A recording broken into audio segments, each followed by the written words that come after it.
Josh. No. I think so. Hey, everybody. I think that's the 5 beers talking. We are immediately back. If you were watching, if you were watching before, I had a small technical difficulty. I forgot to edit something in the stream. So anyway, we are here. If you are watching this after the fact, please see in the comments below for a timestamp to jump straight into the review of the back half of the Witcher Season 2. The last 4 episodes we'll be reviewing here shortly. Prior to that, I want to, spoiler warning, I want to shit talk the Matrix 4 movie that came out. Long story short, I thought it was good. Jason's drunk. I thought it was recommendable. He's drunk and he's irrational. The movie sucks. I'm sorry. I'm sorry. I apologize. If you enjoyed it, you are more than welcome to enjoy it. But I think the movie's terrible. Was it needed? Absolutely not. Was it good? No. I felt it was passable. It's under a 50 in the shit-o-meter score. It's in the 40s. Negative. It's not. It's not even a debate. If we were reviewing this with the 3 guys in a microscope, this movie would fare incredibly poor. No, Josh hasn't seen it, so you don't know. Josh doesn't like the good Matrix movies. Why would he like a bad one? Wait. There was only one good Matrix movie. The second Matrix is the best one. No, okay, Josh. Hey, guys, we're here to talk about The Witcher Season 2. And love you, Josh. So, guys, what are we doing next week? God, I don't know. We're doing the first 5 episodes of Disco, Star Trek Discovery Season 4. And then we're also going to do the first episode of the Book of Boba. Boba. Yeah. All right, Josh. I know you're ready because you just really want to talk about The Witcher. You've got lots of notes prepared, ready to go. And 2 lines of my notes is the intro to this. So I know that you were waiting for this episode all week. So let's go ahead and you can go ahead and bust this intro. You go ahead. Pull it.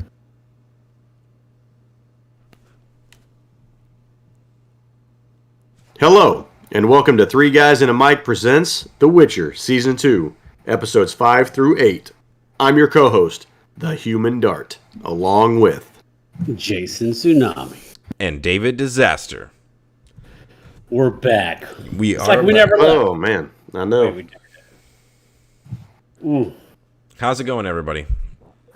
Oh, man. Good, great, grand. Josh is ready to go to bed. I'm about to start my 6th beer. I'll just come right out and say it.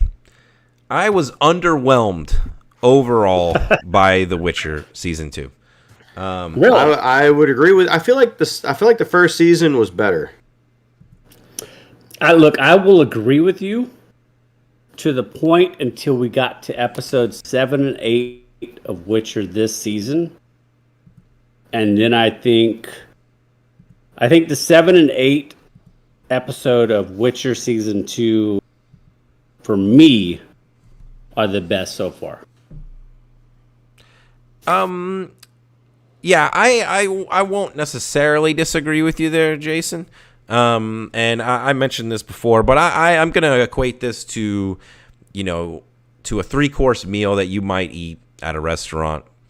You have an appetizer that's fine. It's edible. It is what it is. And a hamburger. And then a hamburger at a steak restaurant, so it's, it's probably going to be good, but then they tell you they can't do hamburgers and they look at you weird and because you're asking for a hamburger at a steak restaurant. At a steak restaurant. But then you order a steak and you get it medium well because that's how steaks should be ordered. And absolutely not. And don't listen to this one. And then it's fine.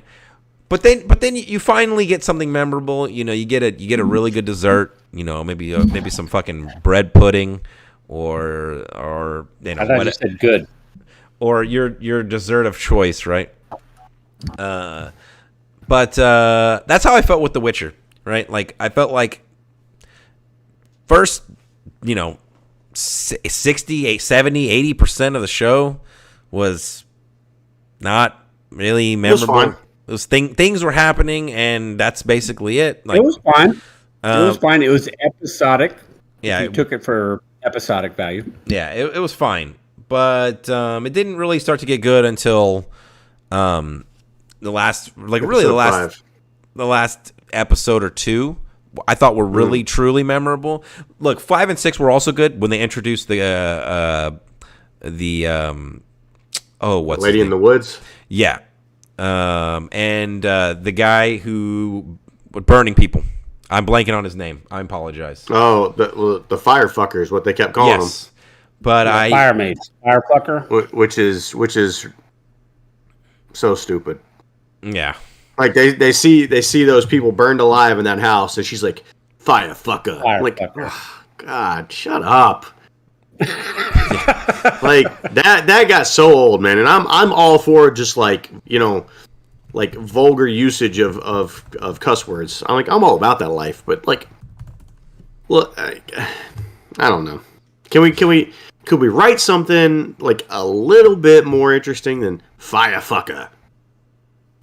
Yeah, I don't know. I mean, we should be able to, but apparently not. But what are your overall thoughts? I kind of went in on that, but like, how do you guys feel? You want to go, or you want me to go? Go ahead, Fossil. I will agree up to this point with what everybody else has said. The Witcher season 2. Unfortunately, falls a little bit flat overall in comparison to even season 1. And I think the main reason is, and I think we discussed this in our first half of the season review, is the lack of an overarching story about essentially like what the fuck is going on. And I feel like we got some of that in the last 2 episodes of the season. It's just unfortunate that it took to episode 15 before we actually started laying the foundation of actually like an overarching story, what's really going on.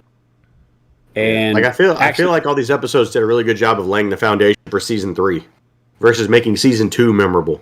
Correct. I agree with you on that. Yeah. So the character's name is Rince, that we were talking about, the firefucker. I just wanted to clarify that. Yeah. Yeah, it's R-E-I-N-C-E or something like that. R-I-E-N-C-E. Anyway, continue. Yeah, I think, ultimately for me, I think I kind of feel the same as, I think visually the show looks better than it did last year. I think the monster battles when we had them this year, I think they were better than last year. So I think there were a lot of aspects about the show that were much improved this year. I just feel like, and maybe I'm just remembering season 1 with more fondness because it was just different, and we didn't have any Game of Thrones. We didn't have now this season of Wheel of Time that's been, fucking top flight. So I don't know if maybe it was just because that was our first show that we covered as part of this podcast, and so maybe we had rose-colored glasses on. I don't know. Maybe I need to watch it, but I definitely felt the writing was lacking in this season. Again, like it finally started picking up steam for me in episode 5, and then really going full ahead here on episode 7 and 8. But it just kind of left me wanting. Like, I wish, I'm used to shows having episodes. Jesus Christ, Jason, can you mute your shit? Sorry. I'm used to having shows that, and then he still doesn't mute his shit. That have like one episode that is like the setup of everything else that you're going to do. Like, they just did an entire season dedicated to setting up whatever season 3 is going to. And look, season 3 looks really interesting. Yeah. I mean, spoiler alert, fucking Siri's dad is still alive, and he rolls up. And he's like the big dick swinging for the he's a mirror. For the Nilfgaard people. Yeah, he's a mirror. Basically going to be the bad guy going forward, I assume. Yeah. Yeah. And that's a huge reveal, and that was sweet, and I was like, holy shit. Yeah. That actually made me want to. That moment made me want to go and rewatch season 1 because I'm like, oh, he's been alive this whole time pulling the strings.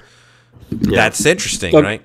Amanda noticed something in the dream sequence with Siri whenever she was under with the mother, the deathless mother. How everybody was fading away, and her dad was the only one who didn't actually start fading away at any time. So Tamara did the same thing, and I was like, I think you're overanalyzing it. Yeah. I didn't catch that at all. I didn't. I will say this. I will say just like you said. I feel like the episodes 7 and 8 were really the first time, and this goes through season 1 too, as far as I can remember, even though it's been almost 2 years, where it was like, oh shit, you had to like that oh shit moment. Yeah, I can't wait to see what happens in the next episode. Yeah, like I get what the show is trying to do for the season is build up this relationship between Geralt and Ciri, show that they have this father-daughter bond, right? I mean, really get you invested in that. But then I think about like Man on Fire, right? And Man on Fire, I mean, they had me believing that Dakota Fanning and Denzel Washington had been like in this relationship for 50 years. Yep. Yeah. Like I was a 100%, and it takes. And listen, it's a long start to the movie. I mean, it's a full hour of the movie that goes into that. Bear. Yeah, Creasy Bear. But like, it's a full hour of the movie. We went through 6 hours of this show, and I still don't think they developed as close a relationship as you had between Pita and Creasy and Man on Fire. So again, I just think it comes down to writing. Like you could have done that in, let's just be generous and say 2 episodes. And look, I'm no writer. I sell TVs for a living, so like, don't I'm stupid. But to me, it just seems like in all the experiences I've had watching movies and TV, like you could have done that in 2 episodes tops, and then we could have progressed the story along. Yeah. Yeah. Like, oh no, I agree. I wanted Ciri and Geralt's like relationship to be that kind of bond, but I agree. Like, it kept getting close to where I wanted it to be, and like, dude, how disappointed were you that Geralt didn't let her take the serum? I don't know. I feel like that was the right choice. I didn't really have a thought on it one way or the other.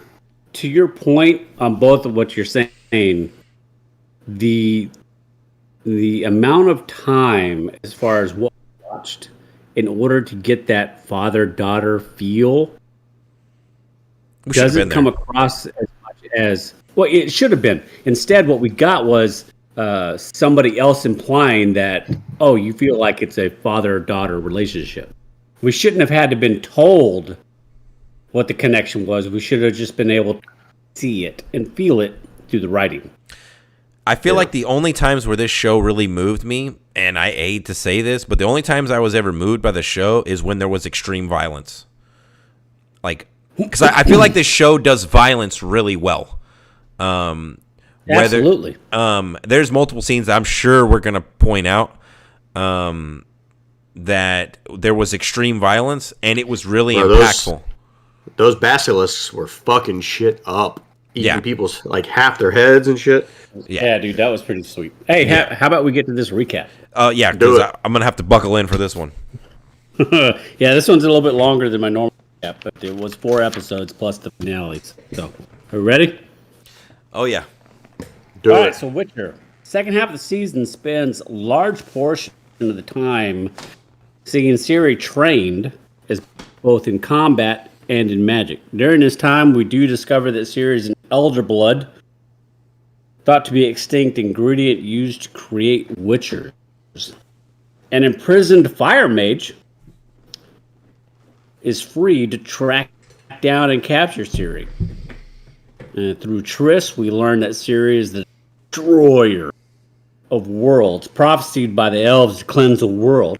So Bray Wyatt. Roach, and lo and behold, of all people, Yennefer shows up because, of course, she has to walk there. Of course, we have the fire mage show up, and Yennefer takes Theory through a portal, leaving Geralt behind.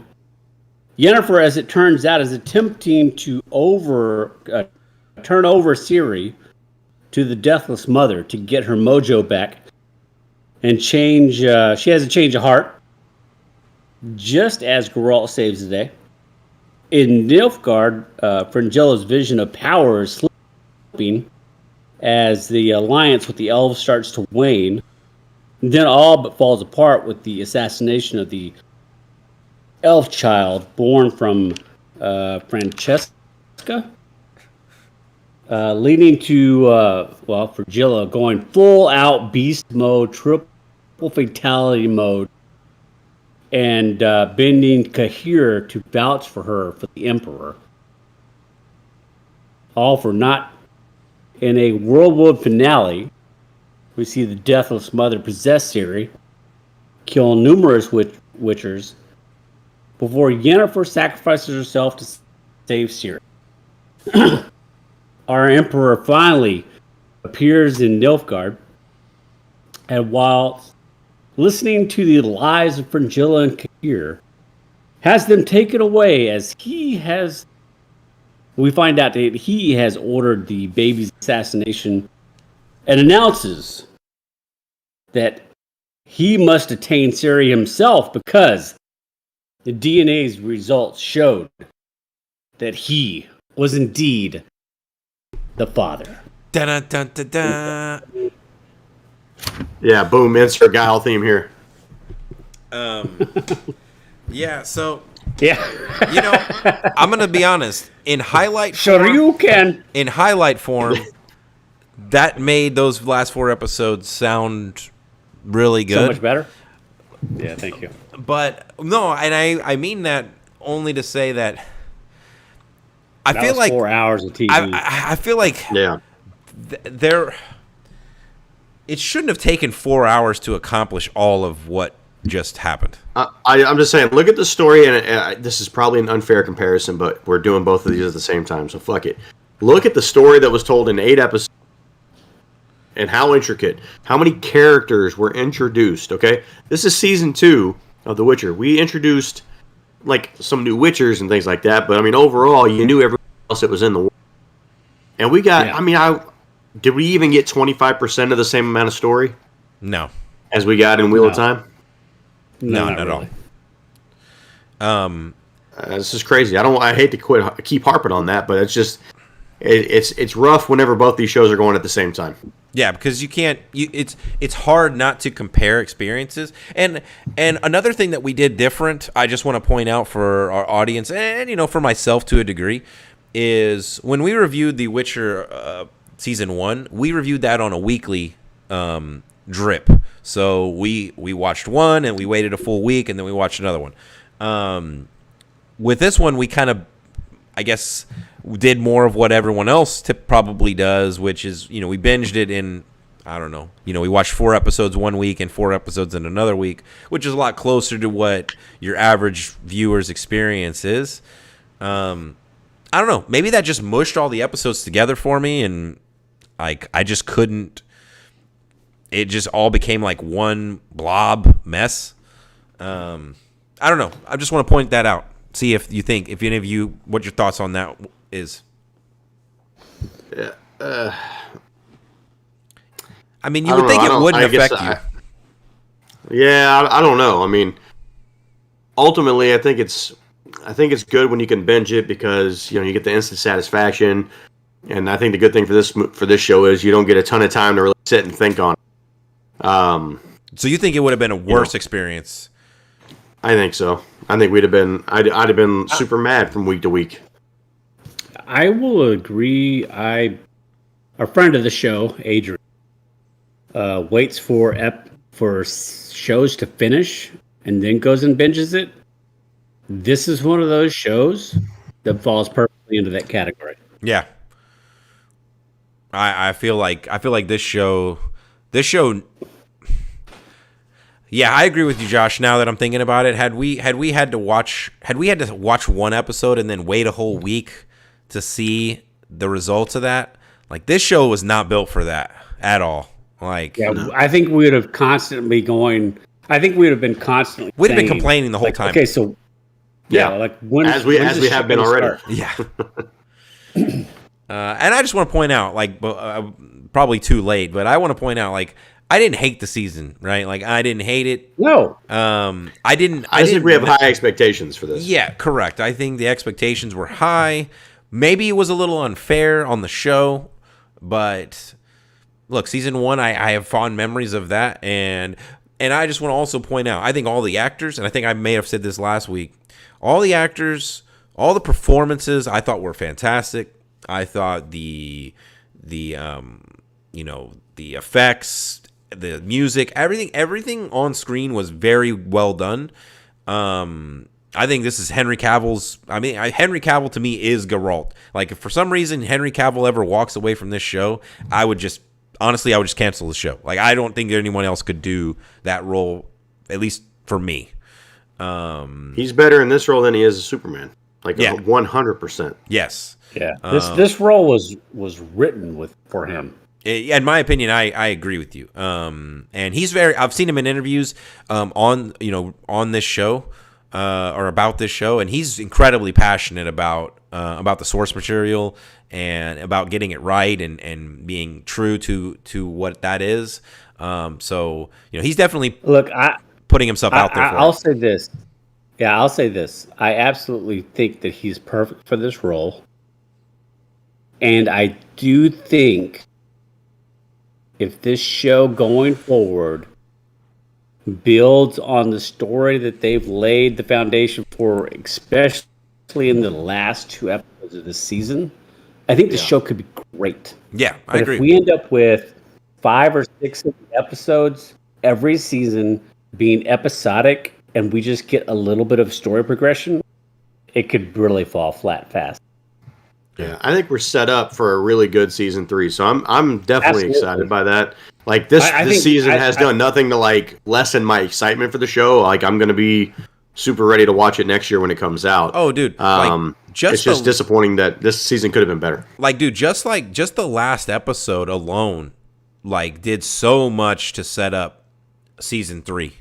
Well, hey, look, we finally got in 7 and 8 as far as the episodes. We finally got like what the fuck moments, like yes, holy shit moments. Hey, well, let's talk about one of those scenes here real quick. Yeah, it has to be a consensus. The best scene of the season, Fringilla killing the general scene. Yes, oh my god, 100%.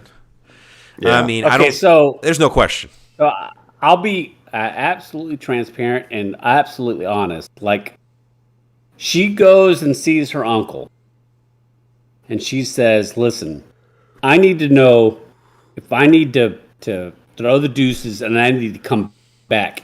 If you're going to welcome me back, because shit's about to hit the fan in Nilfgaard.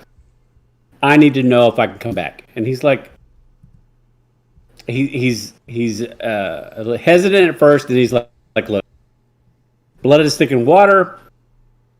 Sure."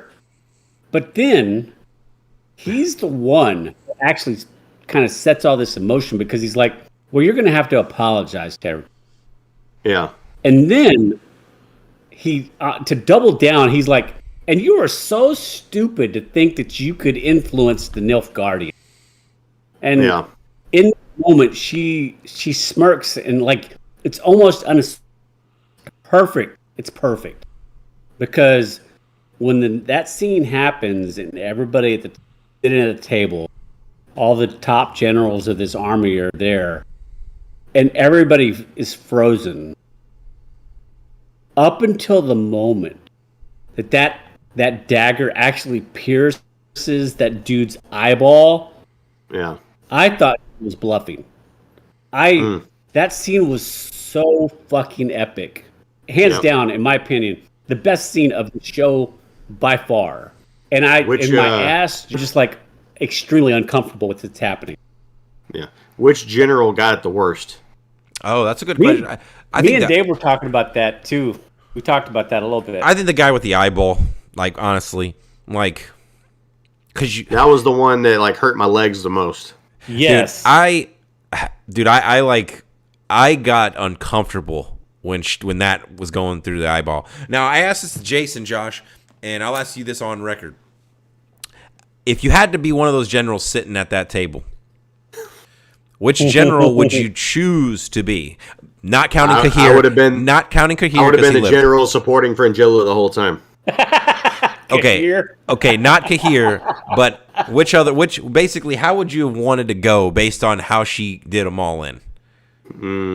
I think Let's see. So the first guy got in the eyeball.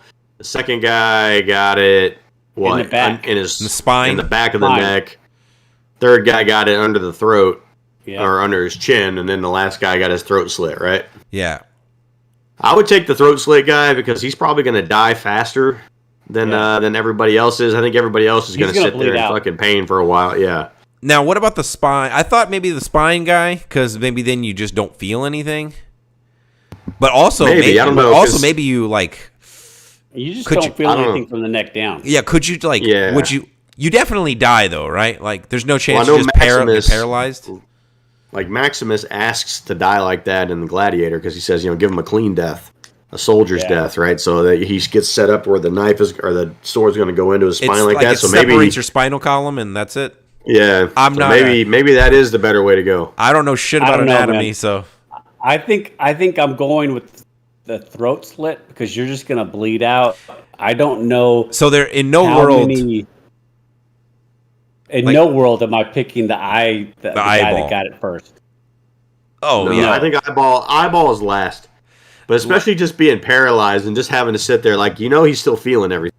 Oh yeah, they don't react. They don't say it specifically, but I assume they're still feeling everything that's happening. They just are frozen. I will say, me and Dave talked about, that's one of the discounting everything that ever happened in Game of Thrones. That's one of the best scenes of absolute murder. Yeah, I've seen in a very long time. That's as close to a Red Wedding type scene that I have seen that wasn't Game of Thrones. I wish we could have had a thought bubble or something over Kahir just to see what he was thinking. Like when he watches this dude take that fucking knife in his eye. Yeah, dude. He's thinking holy shit. Yeah, if you could read the book or something like that, because I don't think it exists. But if you could read the book version of that scene, it's got to be so fucking good. Brutal, yeah. Yeah. I agree. If I'm here, I'm like, yeah, you want me to suck your toes? Yeah, I'll do that. Whatever. I don't care. Yeah. That's why you got the hots for Fringilla now, because you're afraid she's going to put a knife in your eyeball? Bro, I'm not even kidding. Loki, super hot. Bro, he brought up sucking her toes. That wasn't an accident. That shit was so fantastic. Jason's all about toes. Today we learned. I'm not into feet, but I mean, if I was Kahir, I'd be like, dude, I'll suck the toe jam. I don't even care. Yeah, I mean, look, if the alternative is if it's sucking a fart out of her ass or taking a knife in the fucking eyeball, I'll be sucking on that fart box. Okay, dude. So,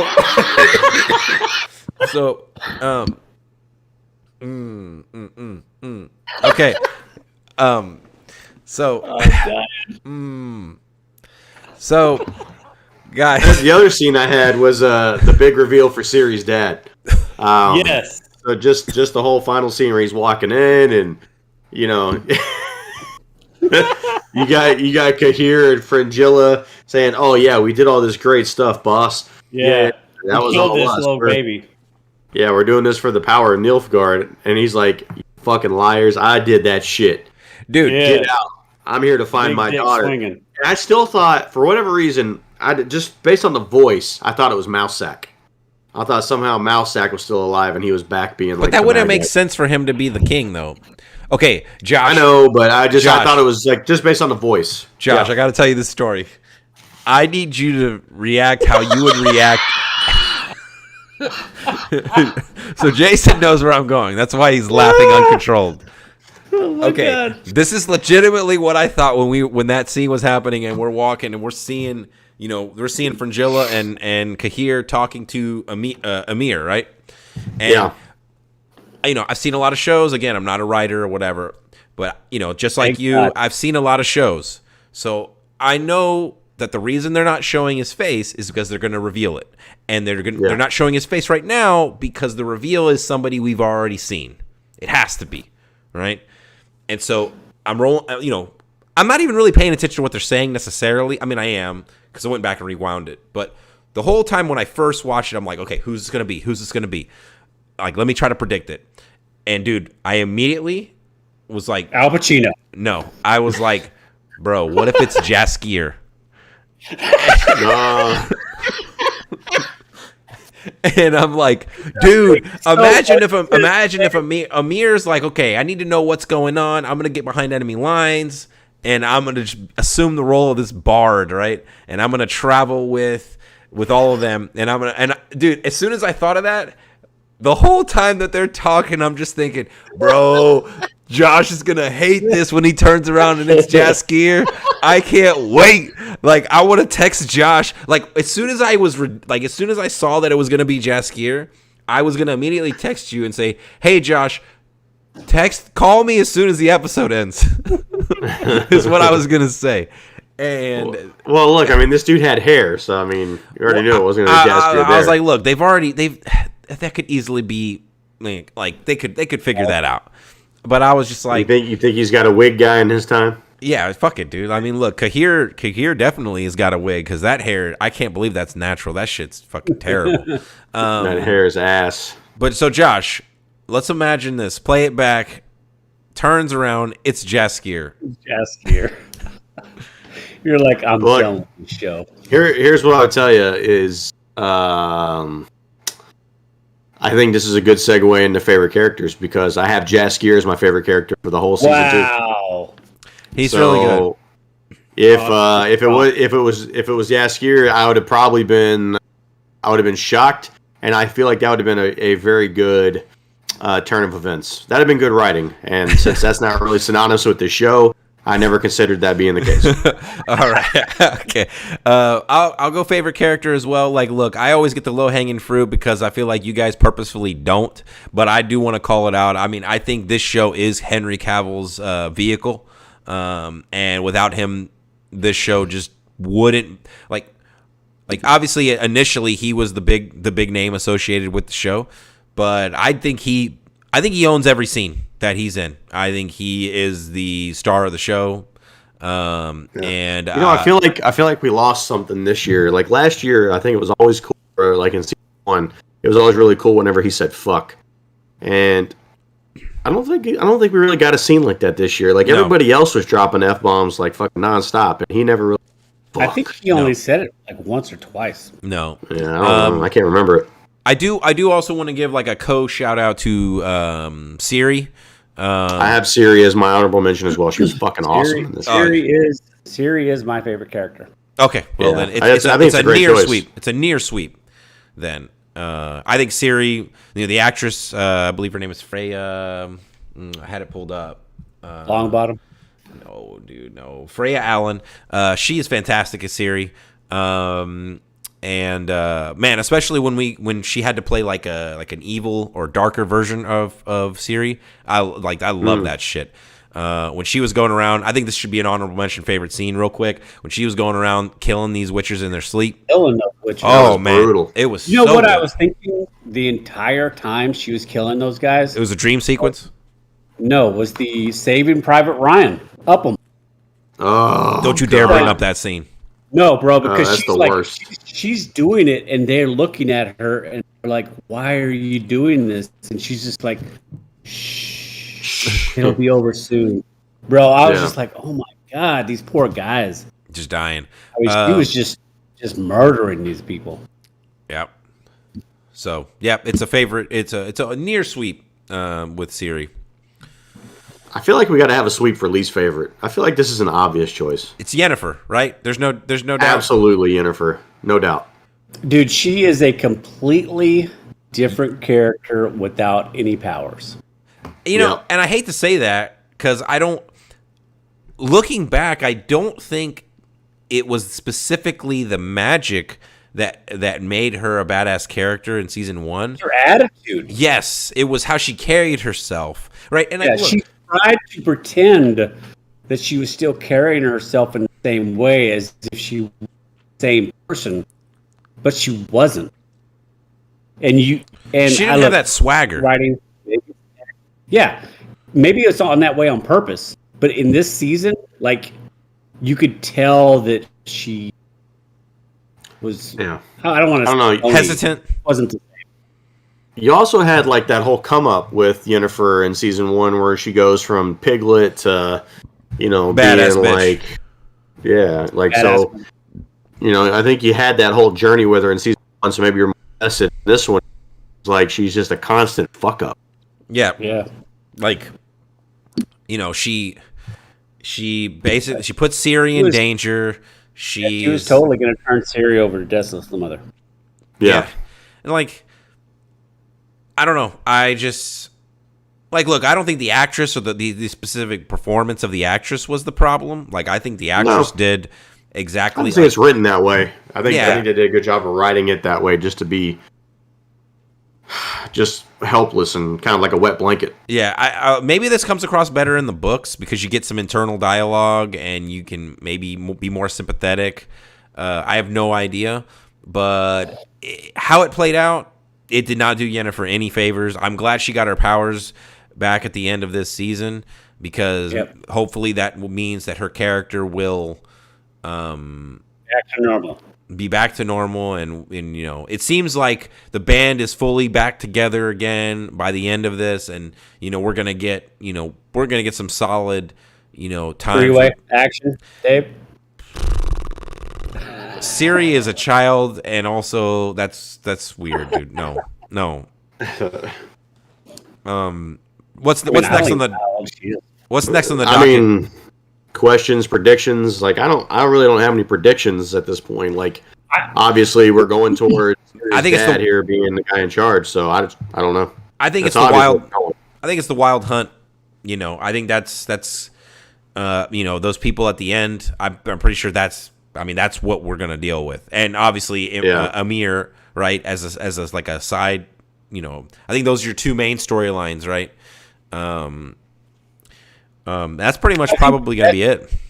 I think the best part going forward is the fact that I do believe going forward we're going to have our three main characters together doing whatever it is that they're trying to figure out together. There's so much more chemistry together. All three of them are together going forward together. That's good. Look, I think here's the really good part is at least Yennefer, and I know I'm crossing streets here, but at least Yennefer can channel again. So at least she's back. Yes. And she didn't have to sell Ciri's soul to do it, so that was that's a win on all fronts there. I agree. Then they went and let the ghost lady loose on Mars. Yeah.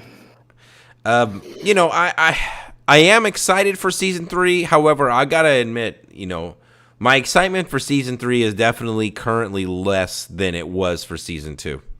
And I think this show is gonna have to kind of win me back to a degree. Look, I'm still gonna watch it. I fully expect to enjoy it, but my hype level is definitely lowered by this season overall. Yeah. Unfortunately. Yeah, I disagree with that. I'm still pretty hyped coming into season 3. Like, I don't feel any less into the show after this. I'm going to agree with Josh, and I think it all is pinned to the last 2 episodes. Have what's going on with Fringilla and you mean fine ass Fringilla? Face? Yeah, fine ass Fringilla and Kahir. What's his face? You mean Kahir? Yeah. Hey, look, I'm a 6-pack in. Shush. Anyway, and then I also think the fact that what the Francesca. The elf. the elf. I leader of the don't elf. think her name is actually written with that inflection. Like you say it like that every single time, but it's actually just Francesca. It's not Francesca. It's whatever, bro. When she goes in that town and perks that curse on all the babies, and then kills them all. And then once. she just puts her hands up and just drops her fucking hands, and everything goes quiet. yes, Dude, and everything goes great quiet, moment. Everybody starts screaming. I do believe, to what Josh was saying, I think my hype factor was saved the last 2 episodes because whatever is going on with that elf is going to be straight brutality, and whatever is going on with the Emperor, turned out to be Siri's father, is going to be very matter of fact. And look, I do have a concern where we go with Frangella and here. Oh, because I think I am Frangella. Yeah, fine ass Frangella. Low key fine ass Frangella. fine ass Frangella's toes. Whatever. Whatever, dude, whatever she wants, man. As long as she doesn't freeze me with some kind of fucking Some nightshade. potion and then stab me in the eyeball. Yeah. Look, I'll suck her toes and Josh will suck her farts at her butt. I don't know what David. Oh man. Well, on that note, I think we've completed another podcast here, man. I do believe Amen, we have. brother. I think we did it, man. So here's the good news: Witcher season 2, not too bad. Wheel of Time episode, or season 1, all time great, I think. Yep. And look, we're going into next week, season 1, halfway through recap of Disco season 4. Did I say season 1? I apologize. Star Trek Discovery season 4, first half review, and we're doing Book of Boba, first episode. Yep. Correct. We'll be doing Book of Boba for week to week, and then the following week after the next week, doing the second half. We're going to do Disco like week after that? We'll just do 2. We're just going to do 2 halves for Disco. Okay. I was just making sure. Yeah, because we're going to have the Metalhead's Journey floating in here a little bit, and maybe we'll finally get back to the AFI list somewhere in there. So, but Book of Boba will be going week to week. Easy Rider. Oh God. Easy Rider, and then we got the all-time great Titanic coming up soon. Dennis Hopper. Yes, I'll never let you go. Yeah, Dennis Hopper wasn't in Titanic though, bro. No, but he was in Easy Rider. I know. Hey, in the meantime, everybody, live long and prosper. Continue to check us out on the YouTube here. We're going to be going back to Saturdays here pretty soon. And go on iTunes, give us some 5 stars, sub to our shit. It's all good. Live long and prosper. Take it easy, everybody.